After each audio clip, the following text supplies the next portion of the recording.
Have you ever felt like a ghost? You're standing in the middle of a bustling street, surrounded by the music of a language you just don't understand. The words are everywhere, like this river of sound, but you can't touch the water. You're just completely on the outside, looking in. Well, that's exactly the feeling we're going to explore today. But before we dive in, if you enjoy stories like this, could you do me a quick favor? Please follow the channel and share this video. It genuinely helps this page grow and lets me create more stories just like this for you. So, our story starts with a guy named Leo. He's stepping onto a cobblestone street for the very first time. The air is just thick with the smell of fried dough and old stone. You can hear laughter spilling out from a plaza somewhere, but to him, it's all just noise. He feels the weight of every single unfamiliar sign, every conversation he can't understand, and this one question is just echoing in his mind. What even is all this? And then this little wave of panic starts to rise up in his chest. Where is he? Not just on a map, but in this whole ocean of strange sounds. He's clutching a piece of paper in his pocket. It's a list of 300 Spanish phrases he memorized. But right now, it doesn't feel like a tool. It feels more like a tiny, super flimsy life raft. So he ducks into this tiny little cafe, and the bell over the door kind of announces his arrival to everyone. He takes this deep breath, steps up to the counter, and the words just feel like heavy stones in his mouth. He says it so quietly it's almost a whisper. Quiero un café, por favor. And the barista, he just nods, smiles, and turns to the machine. And this right here, this is the first little spark. A moment later, a warm cup is in his hand. Look, it was a simple transaction, right? But for Leo, it felt like he just climbed a mountain. And as he sits down, just one single thought cuts through all that noise in his head. I can do this. Over the next few days, that list basically becomes his guide. Each phrase is like a key.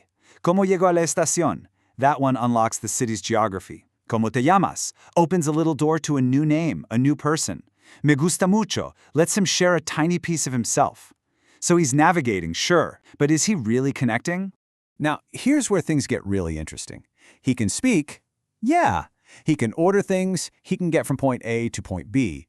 But when people respond, with warmth and speed, with their own stories and jokes, he just hits a wall. All he can offer in return is this polite smile and those two really isolating words, no entiendo, I don't understand. The real turning point comes late one afternoon. Feeling a little confident, Leo takes a new route, some winding alleyway he thinks is a shortcut. But you know how it goes. One turn leads to another, and then another. The sun starts to set, casting these long shadows that just swallow up the cobblestones. The chatter from the main streets, it fades away. He is, in every sense of the word, lost. Estoy perdido. His heart starts pounding. That list of phrases, it feels totally useless now. What good is knowing how to order a coffee when you have no idea where you are?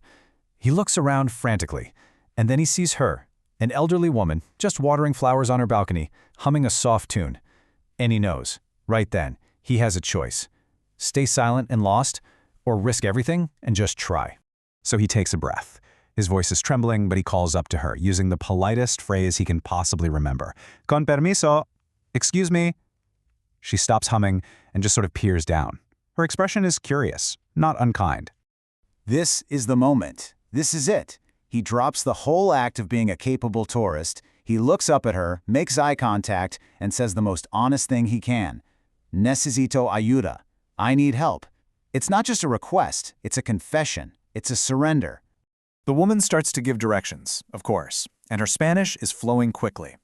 Leo's mind just goes completely blank. And so, he uses that same phrase that once felt like a wall, but this time it's not a statement, it's a plea. He just shakes his head, this look of genuine frustration on his face, and says again, no entiendo. And right here, everything changes. The woman sees not a tourist, but a person. She smiles, this warm, knowing smile, and she slows way down. She points. Todo recto, she says, making a clear, straight line with her hand. And la esquina, drawing a sharp corner in the air. Then she adds the most important phrase of all. No te preocupes. Don't worry. So this is the crucial point. In that single moment, Leo got it. The whole goal of learning those 300 phrases was never about being perfect. It wasn't about reciting some flawless script. It was about having just enough wood, just enough nails, to start building a bridge from one human to another. And his mistakes, his vulnerability, that was the final piece. A wave of relief just washes over him. He looks up at the woman, his face is just beaming with a gratitude that needs absolutely no translation. And he says, "Muchas gracias." She just nods, and her smile says everything he needed to hear. "De nada, you're welcome." As Leo walks back, following her simple directions, the world just feels different. The street is the same, the buildings are the same, but he has changed. That river of sound is no longer just noise. He can't understand all of it, not yet, but he knows, deep down, that it's a collection of stories, of connections, of people helping and laughing and living. And now, he's a part of it. You see, he realized the most important phrase he learned wasn't on his list of 300. It wasn't a Spanish word at all. It was the courage to be imperfect, the willingness to just say, "I don't understand and I need help." That's the phrase that truly unlocks the world. So the question for all of us is, what secret worlds are out there waiting, just outside our comfort zone, waiting for us to be brave enough to build a bridge? If this story moved you or made you think differently, share it with someone who needs to hear it. And please, follow the channel for more stories just like this.